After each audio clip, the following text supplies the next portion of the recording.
Et si la solution à la crise de Manchester United avait toujours été là? Pas sur le marché des transferts, pas dans un grand nom venu de l'étranger, mais à l'intérieur même du club.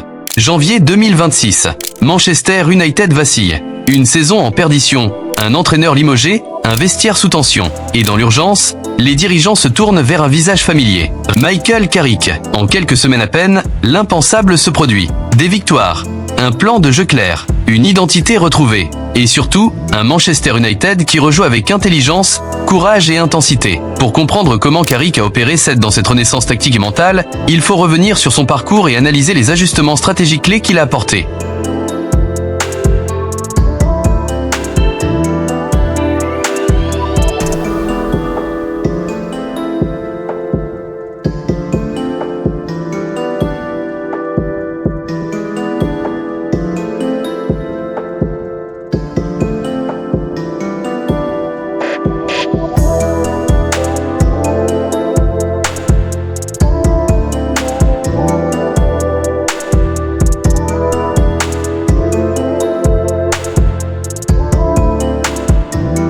Carrick a fait toute sa carrière de joueur à Manchester United, remportant 5 titres de Premier League et une Ligue des Champions. Après sa retraite en 2018, il a intégré le staff technique et a travaillé comme adjoint sous José Mourinho en 2018, puis sous Ole Gunnar de 2019 à 2021. Quand Ole Gunnar a été limogé en novembre 2021, Manchester United avait déjà fait appel à Carrick pour assurer l'intérim. À l'époque, il avait hérité d'une équipe démoralisée et dans le creux de la vague. Pourtant, il avait réussi à récolter 4 points en 3 matchs. Carrick est ainsi immédiatement apparu comme un homme de la maison capable de remettre de l'ordre. Ses qualités de coach séduisaient. Après l'intérim, Carrick avait quitté temporairement le club pour tenter sa chance ailleurs, mais il n'a jamais perdu contact avec Manchester United.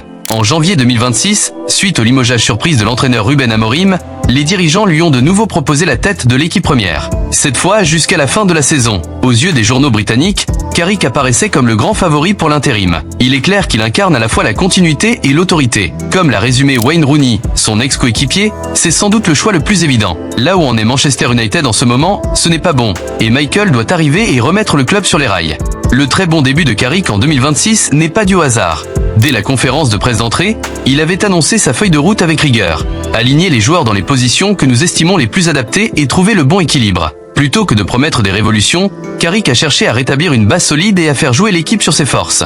Concrètement, ces joueurs ont affronté Manchester City, Arsenal, Fulham, puis Tottenham avec un plan de jeu cohérent. La presse souligne qu'avec Steve Holland à ses côtés, Carrick a rapidement fait mouche, s'imposant face à 2 des meilleures équipes du continent. Ces 3 victoires ont donné le tournis aux observateurs.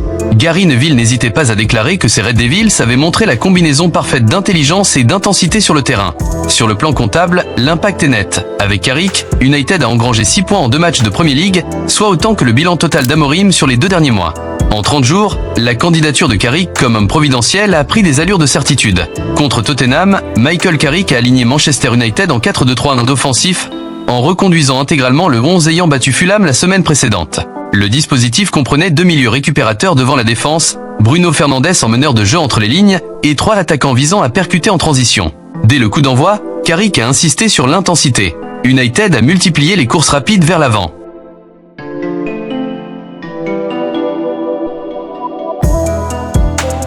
L'expulsion de Cristian Romero a bouleversé l'équilibre du match, mais Carrick a choisi de ne pas se replier défensivement. Au contraire, il a maintenu son pressing et continué d'exploiter la supériorité numérique. United a d'abord profité d'un coup de pied arrêté parfaitement exécuté pour ouvrir le score par Mbeumo. En seconde période, un premier changement clé intervient à la 75e minute. Carrick lance Benjamin Sesko à la place de Cunha et décale Mbeumo sur l'aile gauche. Cette permutation, astucieuse, a immédiatement porté ses fruits. Puisque d'un centre de Dalot au second poteau, Bruno Fernandes surgissait en renard des surfaces pour marquer le 2-0. Enfin, dans le dernier quart d'heure, Carrick sécurise le résultat par un triple changement pour conforter les ailes et le point d'appui offensif.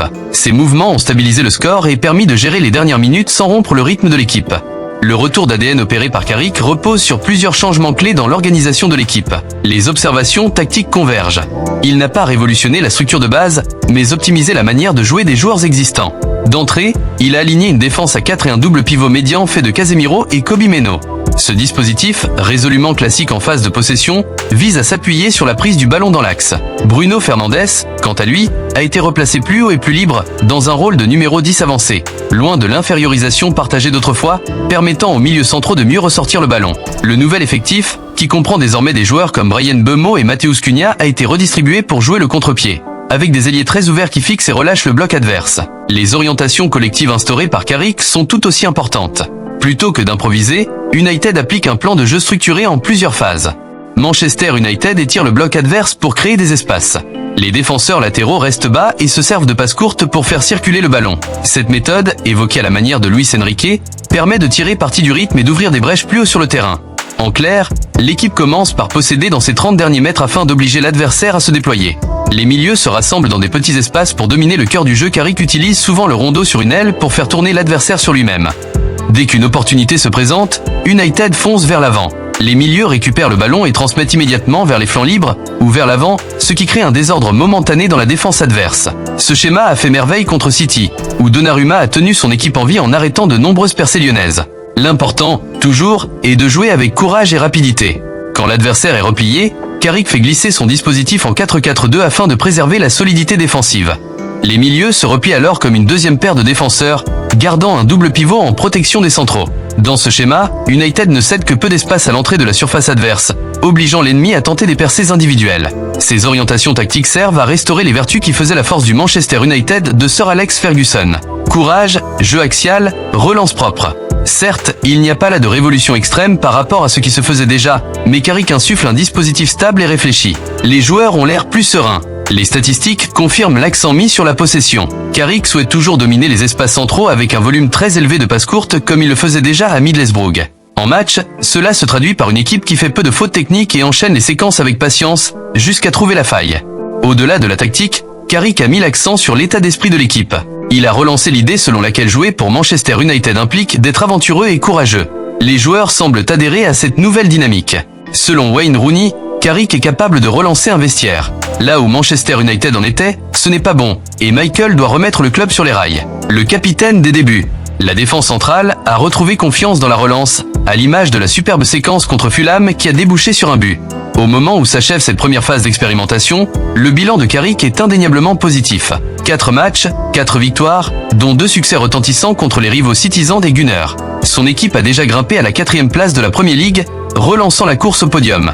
Les statistiques passent d'ailleurs, United a inscrit 10 buts en 4 matchs, et Bruno Fernandes revient à son meilleur niveau créatif. Sur le plan pratique, la mission de Carrick reste un intérim jusqu'à la fin de saison. Les plans initiaux du club sont de trouver un manager permanent à l'été. Mais si Carrick continue d'empiler les résultats, la pression pourrait monter pour lui confier le poste durablement. Les supporters, galvanisés, pourraient bien réclamer que le symbole de l'homme du club devienne le héros d'une nouvelle ère. En attendant, il aura prouvé qu'avec une organisation solide, un style de jeu clair et la bonne mentalité, Manchester United peut être remis sur de bons rails, au moins pour le moment. En quelques semaines, Michael Carrick n'a pas seulement gagné des matchs. Il a remis du sens, de la cohérence et une identité à un club qui semblait l'avoir perdu. Sans révolution tapageuse, sans promesse démesurée, il a restauré ce qui faisait la force historique de United. 4 matchs, 4 victoires, une équipe libérée, un public qui recommence à y croire. Carrick a prouvé qu'un homme du club, avec une vision claire et une exigence simple, pouvait rallumer la flamme. Reste maintenant la question que tout le monde se pose. Michael Carrick doit-il devenir l'entraîneur permanent de Manchester United? À toi de donner ton avis en commentaire. Si tu as apprécié cette vidéo, abonne-toi à la chaîne, active la cloche et laisse un j'aime.